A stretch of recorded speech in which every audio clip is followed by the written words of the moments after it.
আসসালামু আলাইকুম। এখন আমার আপেল গাছটি দেখেন, আমি সমস্ত পাতা প্রায় 90% পাতা আমি ফেলাই দিছি।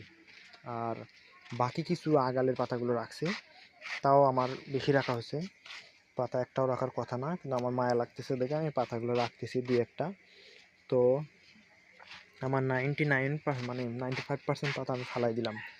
দেখেন কি সব পাতা ফালাই দিছি। এখন দুই তিনটা কয়েকটা পাতা যেটা না রাখলেই নয়, আমি এই কটা পাতা রাখলাম। তো এভাবে আপেল গাছটা আমি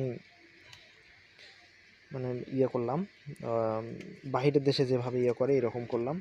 তো দেখি ওদের নিয়মে ফল আসে কিনা আমাদের বাংলাদেশে। হরিমন 99 এই আপেল গাছটি। তো যে বাটগুলো ঘুমিয়ে আছে, শীতের সময় বাট ঘুমায়, তো এই বাটটাতে করে ফলের ফুল আসবে। আশা করি যখন ফুল আসবে তখন আমি এই সিস্টেমটা আমি এই যে বান্ধনগুলো খুলে দেবো যখন ফুল আসবে, এর আগে আমি খুলবো না। তো দেখেন আমার এই সিস্টেমটা ঠিক হলো কিনা, সবাই একটু জানাবেন। তো আশা করি যারা এই সম্পর্কে জানে তারা অবশ্যই আমাকে এই পরামর্শটা দিবেন, আমি এটা ঠিক করছি কিনা ভুল। তো এই আমার আপেল গাছের কাজ। এখন আমি আর কোনো হাত দিব না। তো আল্লাহ হাফেজ, ভালো থাকবেন।